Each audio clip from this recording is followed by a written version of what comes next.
连日来，俄军对乌克兰第二大城市哈尔科夫发起新一轮攻势，不仅动用匕首、高超音速导弹等远程精确武器进行空袭，还出动了大量地面装甲力量。在俄军猛烈攻势下，乌方守军不得不从部分阵地撤出。那么，俄军为何在此时猛攻哈尔科夫？是否意在美国对乌军援运抵之前扩大战果？美国宣布新一轮对乌军援，美媒却指出，俄乌冲突暴露美制武器致命缺陷，俄电子战系统如何使得美国制导武器越打越不准？本期节目，评论员杜文龙、宋忠平共同在线深入解读。马上掌握最新消息。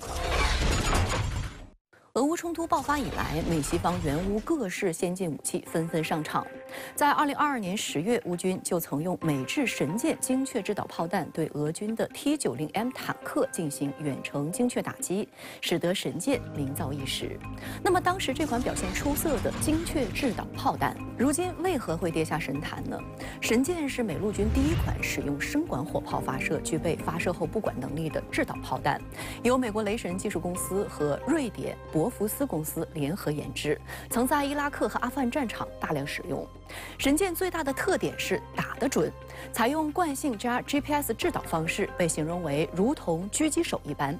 神剑炮弹的高精确性意味着附带伤害大幅降低，而且在打击同一目标时所需炮弹的数量也显著减少。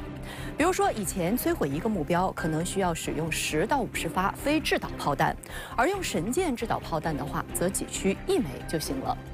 神剑为155毫米精确制导炮弹，其头部制导与控制舱包括引信、制导装置和4片压式舵，尾部设有折叠式尾翼，中部的战斗部舱则采用模块化设计，可根据不同目标携带集束弹药、末敏弹药或者是普通高爆装药，可由包括 M109A6 帕拉丁自行火炮、M777牵引式火炮在内的美国陆军和海军陆战队所有155毫米榴弹炮进行发射，最大的射程为40到50千米，误差不到10米。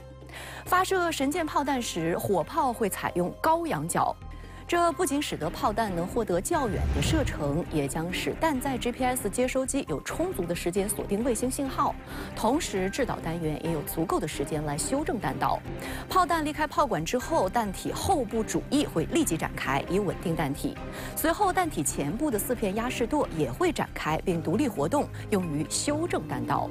当接近弹道最高点时，弹载 GPS 接收机会获得导航信息，并将其与目标数据进行比对，控制炮弹飞向目标。神剑凭借射程远、精度高，在投入俄乌战场初期，确实对俄军造成较大的损伤，而且多次对俄军的地面装甲力量进行了有效打击。然而，神剑后来却慢慢地淡出了外界的视野。究其原因有2点：一是乌军手上的数量不多了，而更重要的是，在俄军电子战系统压制下打不准了。尽管神剑炮弹配备的 GPS 接收器具有抗干扰能力，但是俄罗斯早就针对美国的这些制导武器研制出一些反制装备，目前已拥有摩尔曼斯克 BN、卡拉苏哈2O 和田野21等电子战系统，其中田野21的性能尤为出众。一个配备100个天线柱的田野21系统可以压制150平方千米内的导航卫星信号，敌方无人机、导弹、制导炮弹、卫星制导炸弹等等武器，只要进入田野21的干扰范围，就像失去了眼睛一般，无法实行有效的攻击。可见，美方声称神剑炮弹命中率降到个位数，很大概率是遭到了俄军电子战系统的压制，从精确制导炮弹沦为普通炮弹。据美国动力网站，负责装备采购和维护的美国国防部副部长比尔·拉普兰特近日也公开承认，一种精确制导武器系统命中精度大幅下降。尽管拉普兰特没有透露该武器的具体名称，但发言中透露的细节很容易让外界联想到是美国专门为乌克兰开发的陆射小直径炸弹 GLSDB。GLSDB 由美国波音公司与瑞典萨博公司联合研制，本质上是将美军大量装备的空射小直径炸弹改为从地面发射，最大射程达150千米，命中精度在5米以内，可用于打击敌方的桥梁、指挥中心等目标。陆基发射小直径炸弹，它是可以实现传统火箭弹所实现不了的这种全向打击，还是应该来说性能和设计上逻辑上是不错的。但是呢，俄军应该来说在防御能力上面比一般的对手要更强，而且俄军现在也是综合使用包括电子战手段软硬杀伤结合来去进行拦截，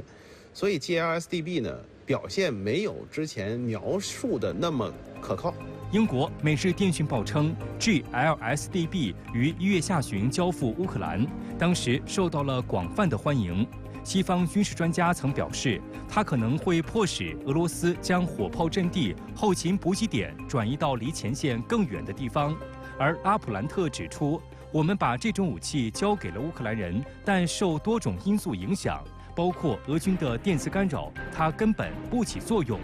美国动力网站还提到，遭到俄军电子战设备干扰的还包括美国捷达姆 ER 卫星制导炸弹和海马斯 M270 火箭炮发射的远程制导火箭弹。目前，美国正在试图加紧给这些武器打补丁。比如，美国空军正在购买和集成旨在使捷达姆 ER 炸弹能对抗 GPS 干扰的附加导引头。新型导引头的加入将使捷达姆 ER 炸弹具备锁定 GPS 干扰器的能力，有效地将受这种电子干扰影响最大的武器变成对抗它的工具，就类似哈姆反辐射导弹打击雷达。值得一提的是，俄军使用的电子战系统也有局限性。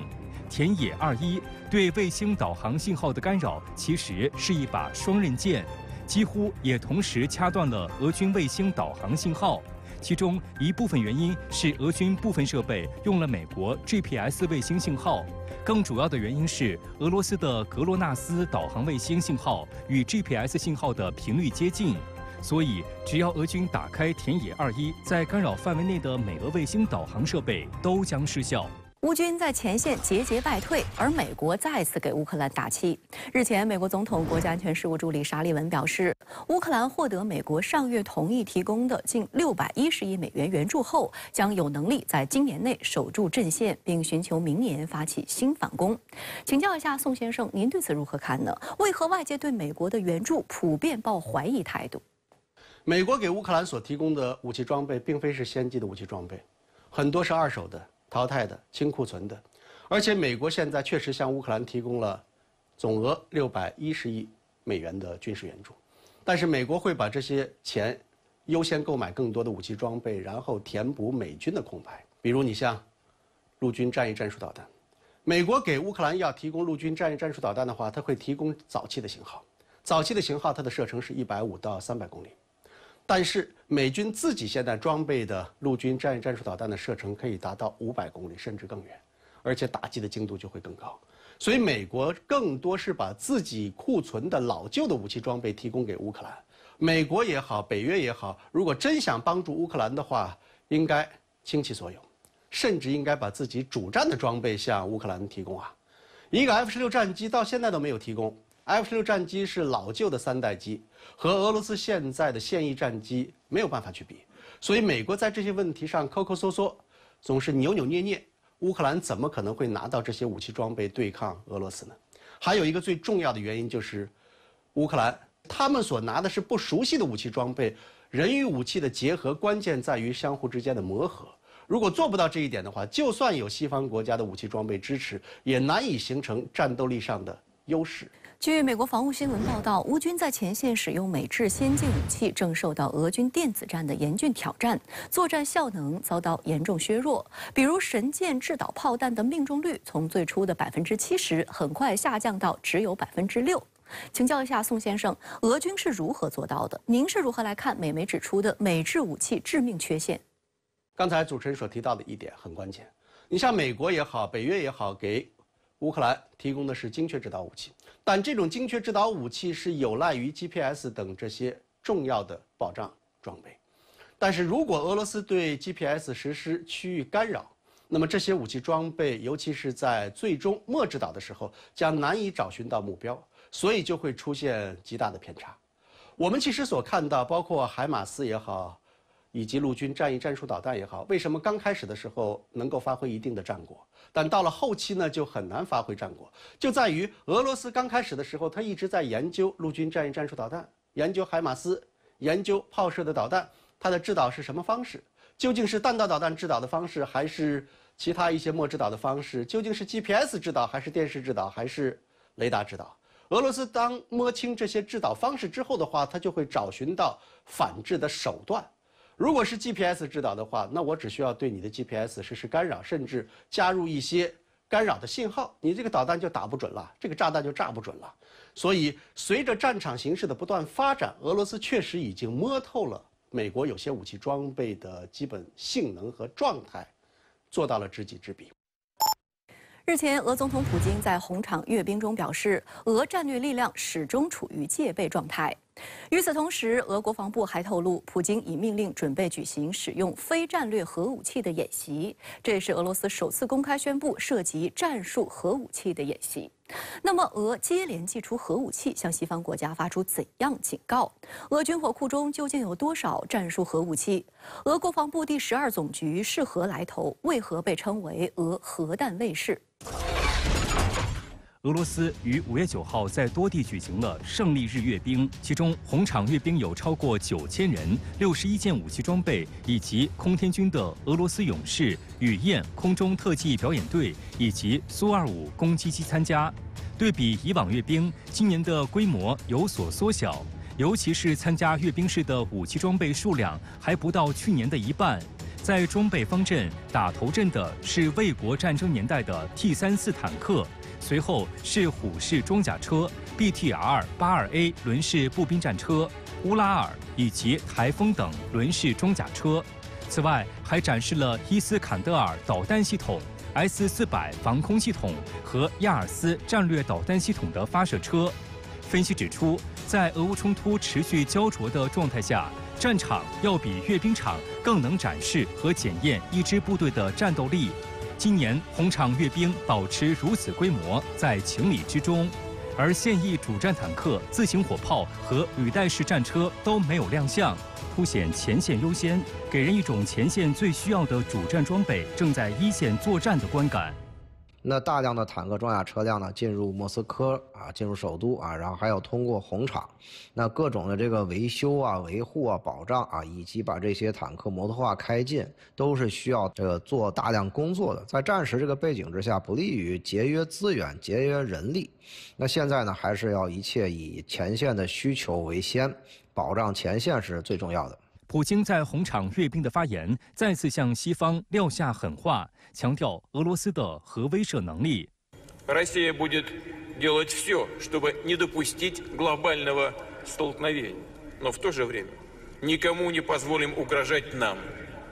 Наши стратегические силы всегда в боевой готовности. 日前，俄国防部宣布，俄总统普京已经命令举行使用非战略核武器的演习。非战略核武器指的是通常所说的战术核武器，这也是俄罗斯首次公开宣布涉及战术核武器的演习，包括南部军区导弹部队、航空兵和海军等俄联邦武装力量将参加这次演习。在演习中，俄军很可能演练发动战术核打击全过程，使用携带核弹模型的飞机进行实际投掷。俄外交部表示，这是对西方政客的警告。俄罗斯前太平洋舰队司令谢尔盖·阿瓦基扬茨称，这次演习的由头是由西方挑起的紧张局势升级。他们说，包括美国军队在内的北约军队可能出现在乌克兰领土，这是一个非常危险的趋势。因此，我们必须浇灭敌人的嚣张气焰，让他们不要把自己逼上绝路。本月初，英国《经济学人》杂志刊登了对法国总统马克龙的访谈。马克龙表示不会收回关于可能向乌克兰派兵的言论，不过这样做的前提是乌军前线崩溃，且接到基辅方面的出兵请求。而波兰总理图斯克日前则表示，已经有北约士兵在乌克兰前线帮助乌军对抗俄罗斯，但他同时指出，这些士兵主要是观察员和工程师，北约国家不想直接卷入与俄罗斯的冲突，因为这可能导致核战争。一些西方国家呢，要说是要直接介入到这个冲突，直接向乌克兰派出正规军，就不再是这个雇佣兵等等这种形式了。所以呢，这个客观上是加大了北约和俄罗斯之间的直接的大规模冲突甚至战争的风险。在这种情况之下呢，俄罗斯要进行一个核威慑，就是可以对这个军事目标或者是在这个比较小范围之内可以使用这个核弹头，加强这方面的能力建设，也是要为了威慑可能出现的北约直接派兵的这种情况。俄罗斯有大量战术核弹头，它们既可以从陆基发射装置发射，也可以从飞机和军舰上发射。俄消息报援引俄军事专家德米特里·博尔坚科夫的话报道称，俄罗斯的战术核武器不存放在作战部队的阵地，而在俄国防部第12总局的武器库里。据了解，俄国防部第12总局是一个保密层级极高的特殊单位，主要负责核弹头的安保、运输和处理工作。俄罗斯拥有不同类型的可以储存或处理核武器的设施，这些设施是由位于谢尔盖耶夫的第12总局直接控制的约12个国家级中心储存场。此外，俄罗斯还有34个基地级存储机构，位于俄罗斯武装部队各个军种和分支机构的军事基地。运营这些基地级存储设施的军事单位也隶属于第12总局。俄罗斯核政策领域专家马克西姆·斯塔尔恰克曾指出，俄罗斯向白俄罗斯提供核武器，只是将其从俄罗斯转移到白俄罗斯，核弹头与运载工具将分开存放。其中，核弹头专用储存库也是完全由第12总局控制。俄消息报还透露，俄罗斯军队其实定期举行战术核武器演习，只是这一次决定正式宣布。俄军事专家德米特里·科尔涅夫表示，虽不清楚演习细节，但核武器的使用有大量限制，比如一名旅长或连长不能擅自启用核导弹或安装核弹头的伊斯坎德尔导弹。伊斯坎德尔导弹采用可替换弹头，必须由专门部队负责更换弹头。第12总局的专业人员不仅要把他们送到导弹旅，还要负责安装。俄媒披露，俄军准备举行的战术核武器演习中，将演练核弹头运输、装填和发射准备等内容备受关注。那么，俄军手上有多少战术核武器？战术核武器与战略核武器如何区分呢？战术核武器与战略核武器的区别，首先是打击距离、爆炸当量及作战任务。一般来说，战术核武器的打击距离较近，爆炸当量较小，作战任务以打击对方战术目标为主。在种类方面，战术核武器也更多样，包括近程核弹道导弹、陆基核巡航导弹、核航空炸弹、核炮弹、核深水炸弹、核鱼雷、核地雷等。相比之下，战略核武器种类要少得多，通常是指远程和洲际弹道导弹、空基和海基核巡航导弹，以及某些携带大当量核弹头的航空炸弹。根据美国国会研究服务处估计，截至2022年3月，俄罗斯现役的战术核弹头有1912枚，其中约630枚是空军导弹和炸弹弹头，约600枚是海军导弹弹头，约207枚是反弹道导弹和防空导弹弹头，另外有约475枚是陆军战术导弹弹头。目前，俄军可搭载核弹头的战术核导弹主要包括陆基伊斯坎德尔 M 弹道导弹、伊斯坎德尔K 巡航导弹，其中伊斯坎德尔 M 导弹的生产量最大。从去年开始，俄罗斯将战术核武器部署到了白俄罗斯。据报道，就是携带核弹头的伊斯坎德尔 M 近程弹道导弹。该导弹全长为7.3米，弹体最大直径为0.92米，起飞重量3.8吨，有效载荷480至700公斤，采用单级固体燃料火箭发动机，最大的射程约为400到500千米，最大速度约5.9马赫。而陆基伊斯坎德尔 K 巡航导弹能够和伊斯坎德尔 M 弹道导弹共用发射车，最大射程同样为500千米。伊斯坎德尔采用车载发射，从展开到准备发射只需4分钟，连续发射间隔只需1分钟。不仅使用灵活，还有很强的战场生存力。